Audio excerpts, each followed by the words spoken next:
పోయిన వాళ్ళు ఎంత ముగ్గురు పోయినారు, సాయిరెడ్డితో కలుపుకుంటూ నలుగురు పోయినారు. బేసిక్లీ పోయే ప్రతి ఒక్కరికి కూడా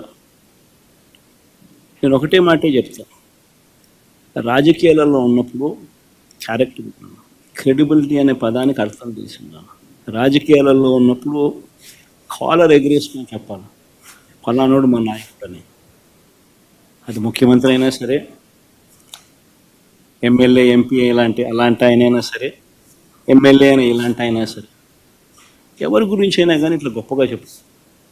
కానీ మనమంతటి మనమే ప్రలోభాలకు లొంగో, భయపడో, ఏదో కారణం చేత మనమంతటి మనమే మన వ్యక్తిత్వాన్ని, మన క్యారెక్టర్ని, మన క్రెడిబిలిటీని మనం బలంగా పెట్టి మనం కాంప్రమైజ్ అయ్యి అటువైపు మనం పోతే మన గౌరవం ఏంది,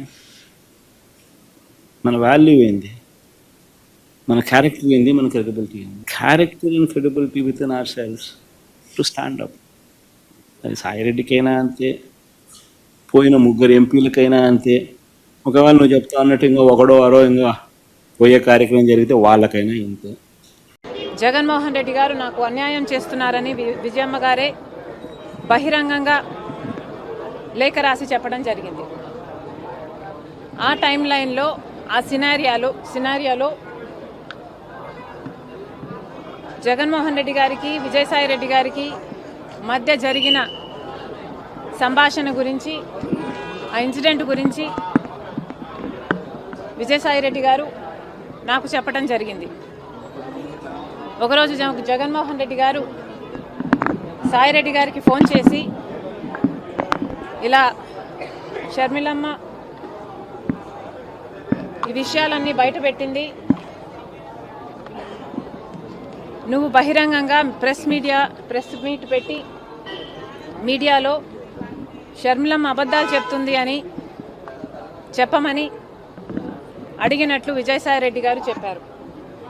దానికి విజయసాయి రెడ్డి గారు సమాధానం చెప్పారంట, ఇలా కుదురుతుంది సార్,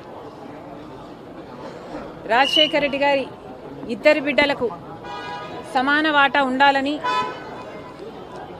రాజశేఖర్ రెడ్డి గారు ఉన్నప్పుడే జరిగిన డిస్కషన్స్లో మీరు నేనే కాదు సార్, ఆ డిస్కషన్స్లో చాలాసార్లు షర్మిలమ్మ గారు, భారతమ్మ గారు, విజయమ్మ గారు అందరూ ఉన్నారు. మరి ఇంతమందికి తెలిసిన విషయం అబద్ధమని నన్ను ఎలా చెప్పమంటారు, నా వల్ల కాదు, ఈ ఒక్కసారికి ఈ ఒక్క విషయంలో నన్ను వదిలేయండి అని బ్రహ్మాలుకున్నారట. దాంతో జగన్మోహన్ రెడ్డి గారు తర్వాత రోజుల్లో అదే విషయాలను సుబ్బారెడ్డి గారి చేత ప్రెస్ మీట్ పెట్టి చెప్పించడం జరిగింది. ఆ ప్రెస్ మీట్ తర్వాత జగన్మోహన్ రెడ్డి గారు మళ్ళీ సాయిరెడ్డి గారికి ఫోన్ చేశారని చెప్పారు.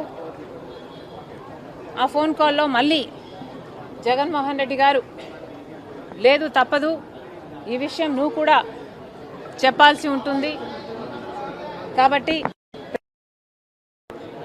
షర్మిలమ్మ చెప్తున్నది అబద్ధమని చెప్పాలని చెప్తే మళ్ళీ సాయిరెడ్డి గారు, సార్ విజయమ్మ గారికి అన్ని విషయాలు తెలుసు, దయచేసి నన్ను బలవంతం పెట్టకండి, నాకు ఈ విషయంలో జోక్యం చేసుకోవడం ఇష్టం లేదు, నన్ను వదిలేయండి అని ఎంత బ్రతిమాలినా జగన్మోహన్ రెడ్డి గారు ఒప్పుకోలేదని చెప్పారు.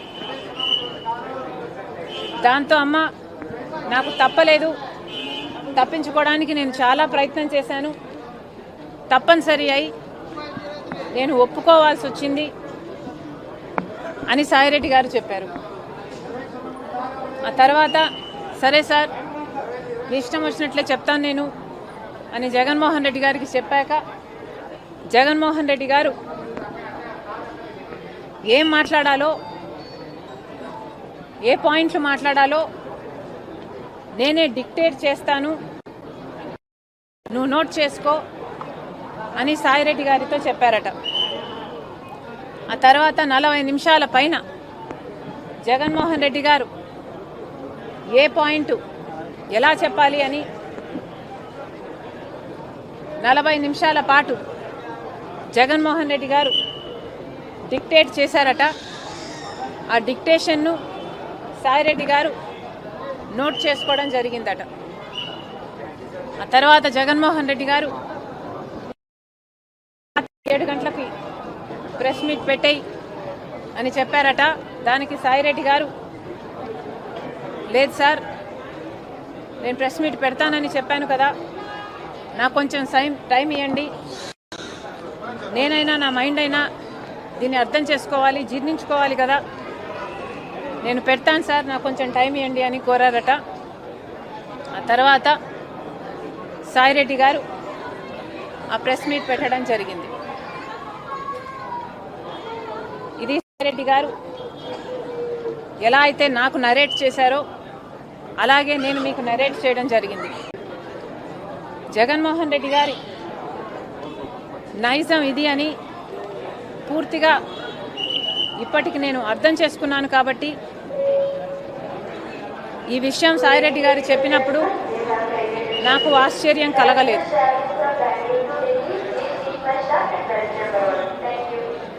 కానీ సాయిరెడ్డి గారు ఇంత వివరంగా చెప్పేసరికి నా వివిడ్ ఇమాజినేషన్తో నేను ఊహించుకునేసరికి నాకే చాలా బాధేసింది. జగన్మోహన్ రెడ్డి గారు ఎంతలా దిగజారిపోయారు అని. జగన్మోహన్ రెడ్డి గారు రాజశేఖర్ కొడుకయ్యుండి తన క్యారెక్టర్ని ఇంతగా దిగజార్చుకోవడం అవసరమా అని నాకు చాలా బాధేసింది. ఋషికొండ తరతరాలుగా ఉన్న ఒక బంగారం లాంటి కొండను పూర్తిగా గొరిగేసి మీకోసం ఒక ప్యాలెస్ కట్టుకొని మీ బాత్రూంలో కూడా సీవ్యూ ఉండాలని 500 కోట్లు ఖర్చు చేశారు. మిగులుందా మీకు విశ్వసనీయత? సొంత చిన్నానని హత్య చేయించాడు అని సిబిఐ చెప్పిన అవినాష్ రెడ్డికి మళ్ళీ టికెట్ ఇచ్చారు, పక్కన పెట్టుకొని తిరిగారు జగన్మోహన్ రెడ్డి గారు. ఎక్కడ మిగులుందండి మీకు విశ్వసనీయత? పైనేమో రాజశేఖర రెడ్డి గారి ఫోటో, కిందేమో వివేకానంద రెడ్డి గారి పర్సనల్ ఫోటోలు పెట్టి వివేకానంద రెడ్డి గారు పరువు తీశారు జగన్మోహన్ రెడ్డి గారు. మిగులు ఆ వివేకానంద రెడ్డి గారు ఆఖరి నిమిషం వరకు వైసీపీ కోసం, జగన్మోహన్ రెడ్డి గారి కోసమే ప్రచారం చేస్తూ చనిపోయారు. ఎక్కడుంది మీకు ఇంకా క్రెడిబిలిటీ? సొంత చెల్లెల విషయంలో మీకు ఎనలేని త్యాగాలు చేసి పాదయాత్ర తీసుకొస్తే ఆ చెల్లెలు బిడ్డలు ఆస్తులను కూడా కాజేయాలని కుట్రలు పన్నుతున్నారు. ఎక్కడ మిగిలింది మీకు? సొంత తల్లి మీద కేసు వేశారు, తల్లిని అవమానించారు. సోషల్ మీడియాలో అసలు విజయమ్మ గారు షర్మిలమ్మను అక్రమంగా కన్నారు అని ప్రాపగాండా చేశారు. ఎక్కడ మిగిలిందండి మీకు క్రెడిబిలిటీ? జగన్మోహన్ రెడ్డి గారు 5 సంవత్సరాలు ముఖ్యమంత్రిగా ఉన్నారు. రాజశేఖర రెడ్డి గారు 5 ఏళ్ళు ముఖ్యమంత్రిగా ఉంటే ప్రతిరోజు ప్రజా దర్బారు చేశారు. మరి జగన్మోహన్ రెడ్డి గారు ఒక్క రోజైనా ప్రజా దర్బార్ నిర్వహించారా? అటు ప్రజలకు కనిపించలేదు, వాళ్ళ నాయకులకే కనిపించలేదు, కార్యకర్తలకు కూడా కనిపించలేదు. ఆఖరికి సిద్ధం సభలకు మాత్రం 100 కోట్లు ఖర్చు పెట్టారు.